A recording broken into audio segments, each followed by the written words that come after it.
Welcome back to the Lights Out podcast, bedtime stories for boys and girls around the world.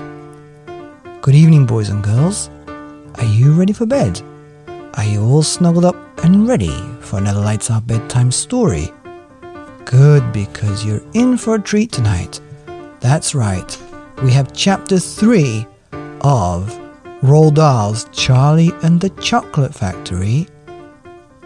And tonight's chapter is called Mr. Wonka and the Indian Prince. Prince Pondicherry wrote a letter to Mr. Willy Wonka, said Grandpa Joe, and asked him to come all the way out to India and build him a colossal palace entirely out of chocolate. Did Mr. Wonka do it, Grandpa? He did indeed. And what a palace it was! It had 100 rooms, and everything was made of either dark or light chocolate. The bricks were chocolate, and the cement holding them together was chocolate. And the windows were chocolate, and all the walls and ceilings were made of chocolate. So were the carpets, and the pictures, and the furniture, and the beds. And when you turned on the taps in the bathroom, hot chocolate came pouring out. When it was all finished, Mr. Wonka said to Prince Pondicherry, I warn you though, it won't last very long, so you'd better start eating it right away. Nonsense, shouted the prince. I am not going to eat my palace. I'm not even going to nibble the staircase or lick the walls. I'm going to live in it.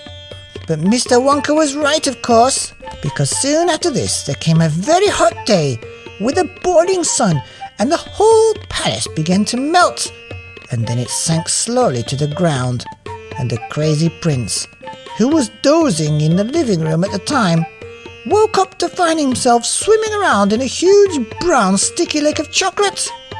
Little Charlie sat very still on the edge of the bed, staring at his grandfather. Charlie's face was bright and his eyes were stretched so wide you could see the whites all around. Is all this really true? He asked. Or are you just pulling my leg? It's true, cried all four of the old people at once. Of course it's true. Ask anyone you like. And I'll tell you something else that's true, said Grandpa Joe. And now he leaned closer to Charlie and lowered his voice to a soft secret whisper. Nobody ever comes out. Out of where? Asked Charlie. And nobody ever goes in. In where? Cried Charlie. Wonka's factory, of course. Grandpa, what do you mean? I mean workers, Charlie. Workers. All factories, said Grandpa Joe, have workers streaming in and out of the gates in the mornings and evenings, except Wonka's. Have you ever seen a single person going into the place? Or coming out? Little Charlie looked slowly round at each of the four old faces, one after the other, and they all looked back at him.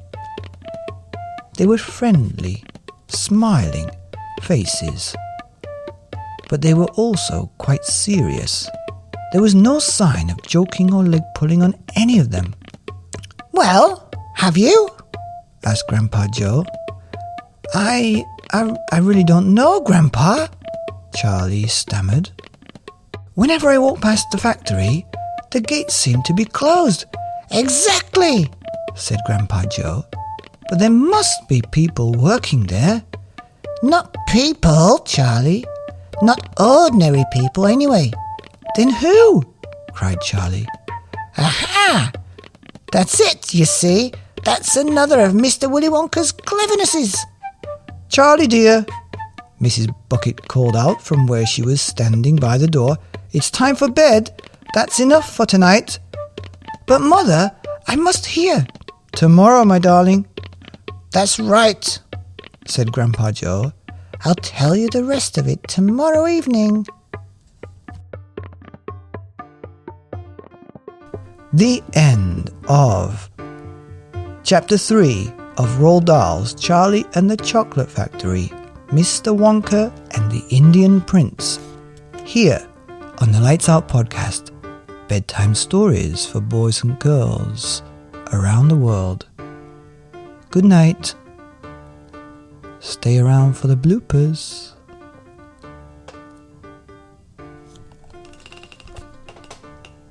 And the creaky chair.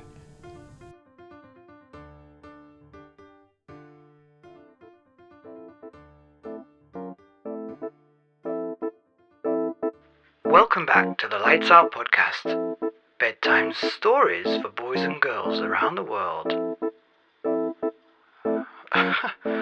What was that? He did indeed! And what a palace it was! It had 100 rooms, and then... I can't see. These microphones in my eyes. That's better. And when you turned on the taps. I warn you now, though it won't last very long. So you'd better start eating it right away. I warn you, though. I warn you, though. How does Willy Wonka speak? I warn you. No, it doesn't. Not like that. I warn you. I warn you. I warn you. I warn you. No, that's Grandpa Joe. But Mr. Willy Wonka... Nonsense. That's a terrible prince. Nonsense. I'm not even going to nibble the staircase and lick or... There was no sign of joking or leg pulling or any of them. On any of them. Whenever I walk past...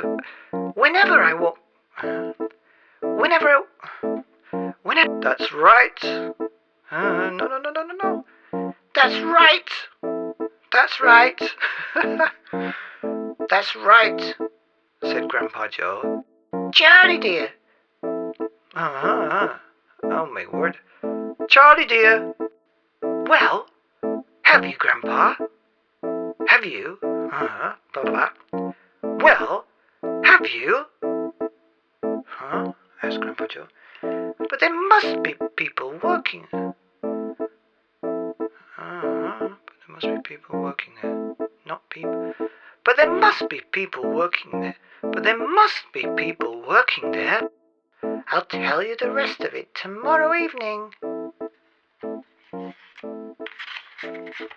The end of Chapter 3.